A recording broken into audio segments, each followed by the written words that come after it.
E outras eu já não podia dizer, falei, olha, não consigo, não está descrito, né, que durante um transtorno psiquiátrico, uma pessoa que não sabe aramaico, fale aramaico. Não está descrito que num transtorno psiquiátrico, uma pessoa consiga mudar a forma do seu corpo. Não está descrito num transtorno psiquiátrico, e assim por diante, todos os fenômenos, né, que eu presenciei e que eu relatei, né.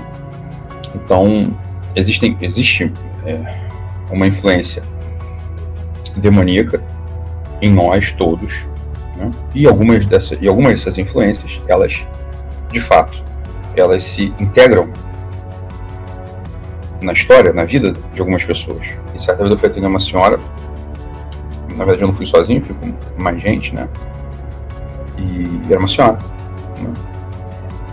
E estava tendo manifestações muito estranhas. Quando eu cheguei na casa dela, assim que a gente entrou, que a equipe entrou na casa dela,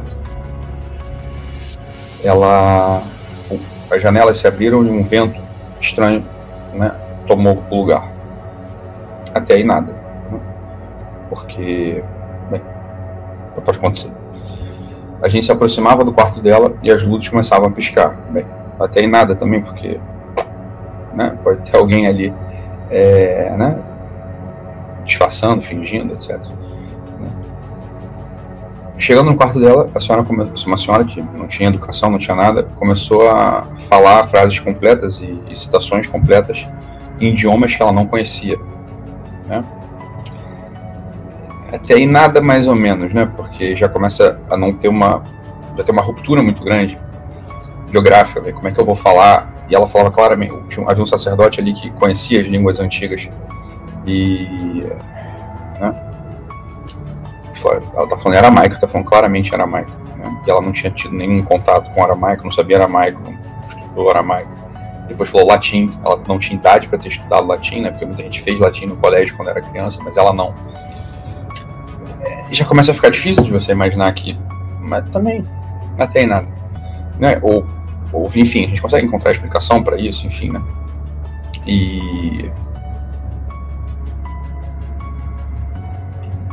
Mas uma hora ela chegou no chão, ela caiu no chão, e de costas, ou seja, com as costas viradas para o chão, ela começou a serpentear, né?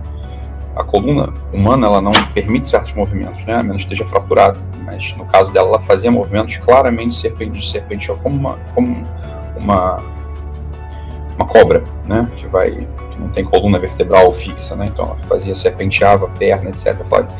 Já tem uma ruptura muito grande uma ruptura física muito grande aqui. Fora, como é que você explica isso? Para botar essa senhora na cama, nós éramos muitos e não conseguimos, né? Não conseguimos. Não porque ele estava assustado, mas porque não tinha força mesmo.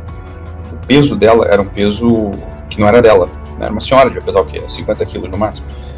50 quilos a gente pega eu pego sozinho, né? Mas ninguém conseguia tirá-la do chão, tão pesada que ela estava, né? Como se ela pesasse, sei lá, 2 toneladas, não se movia do chão, colada no chão. Olha, tá difícil de explicar, né? Tá difícil de explicar. Então, essas coisas, elas existem abundantemente. Né? Então, como perito do Tribunal Eclesiástico, eu vi algumas dessas, né? Muitas dessas, né? Eu tenho um tipo mais cético, então nem tudo para mim, obviamente, é obsessão demoníaca. Alguns relatos de vocês aqui, que só falam, nós fomos tentados, pode ser tentação demoníaca, pode ser só a gente que é mal mesmo, sabe? Então, tem coisas que não são tentação demoníaca, tem coisas que são a gente mesmo. A maioria delas somos nós mesmo. Você não tem como dizer que é tentação demoníaca, né? Então, maus pensamentos, etc. Pode ser má formação, pode ser um monte de coisa. Então, as coisas não me impressionam e eu nunca vou dizer, caramba, é mesmo tentação demoníaca. Não, às vezes não é nada. Às vezes é transtorno mental mesmo, às vezes é depressão, às vezes é diabo, sei. Mas, então, pronto, isso é a possessão, né? Na obsessão demoníaca, que é outro, né, que é outra manifestação, não há o fenômeno físico, né, mas há uma ruptura biográfica muito inexplicável. Olha, não se explica, né? Então, às vezes, vamos lá, um pai de família, normal, casado, fiel, em algum momento a cabeça vira, né, e começa a agir falseando, né, começa a agir de modo muito falso, escondendo um monte de coisa de muita gente, até que se percebe uma cilada e não, entre aspas, não sabe como chegou até ali, né? Consegue, óbvio, remontar, mas não sabe como chegou até ali. Eu atendi um caso desses recentemente que não estava nada bem, não estava nada bem, e já havia passado por outros colegas, né? E na primeira consulta, primeiro segundo, eu vi muito, né? No primeiro segundo dia de consulta, nos primeiros minutos de consulta, eu falei, opa, temos aqui uma obsessão demoníaca, né? A história desse sujeito, ela tem uma ruptura, ele não tem nenhuma manifestação, né? Física, vocal, né? Ele não pega fogo, que tem também, eu já vi isso, tem autocombustão, não tem essa coisa, né? Mas tá estranho, tá muito esquisito isso aqui, né? Tá muito esquisito aí. E realmente, né? Você vê que não era uma depressão, você vê que não era grande coisa, né? Então, era uma pessoa que tinha religião, né? A família tinha religião, então não foi muito difícil conversar com ele e falar, olha, eu acho que eu gostaria muito que você procurasse, que eu vou te indicar um sacerdote exorcista. Eu gostaria muito que fosse submetido a um procedimento técnico chamado exorcismo diagnóstico, tá? Que é um ritual específico, científico, né? Que tem certas etapas, né? Então, o exorcismo diagnóstico clássico, eles são um conjunto de orações que incitam, e se a pessoa tiver com uma possessão, ela vai manifestar, né? Ali na frente ela vai manifestar na frente do exorcista e da equipe que está ali acompanhando, né?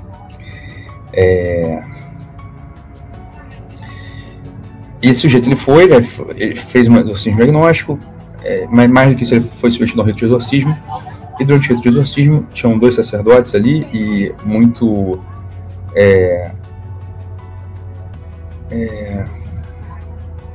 tinham dois sacerdotes ali, também bastante céticos. Eu conheço os dois, né? Os 2 sujeitos são cientistas, na verdade, assim. São mais para céticos, sacerdotes muito céticos, não oram, não são da renovação, não oram, eles são mais céticos, entendeu? São céticos mesmo, são racionais pra cacete.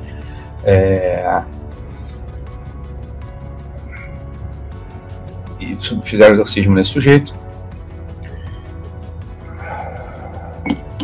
Um deles fez exorcismo nesse sujeito, né? O outro acompanhou. Há uma etapa que pode ser executada ou não, que é o reconhecimento, chama-se hierognosia. Então, o que é a hierognosia? A hierognosia é o seguinte: há uma bandeja com vários objetos, cruzes e santos, relíquias, etc., né? Alguns abençoados e outros não abençoados, né? Dispostos ao acaso numa bandeja. E o sacerdote o que não sabe, um deles sabe quais estão abençoados e quais não estão abençoados, o outro não sabe. O que não sabe pega os objetos ao acaso e expõe para o sujeito, para a pessoa que está sendo submetida ao rito de exorcismo, né? Nesse caso concreto desse meu paciente, cada vez que um objeto abençoado se aproximava dele, ele tinha uma manifestação. Quando o objeto não abençoado se aproximava dele, ele não tinha manifestação nenhuma. E as manifestações, elas foram muito graves, né? Desde dores muito profundas e contorções, o corpo se contorcendo de modo muito impossível, né? Até esse sujeito, ele expeliu insetos pela boca e pelos olhos, né? Então, é uma manifestação muito grave, isso é muito comum também, expelir insetos, né? Eu já vi insetos saindo pelas unhas, eu já vi insetos saindo pela boca, insetos saindo pelos olhos, pelo nariz, pela orelha, durante o rito, né, de exorcismo. Então,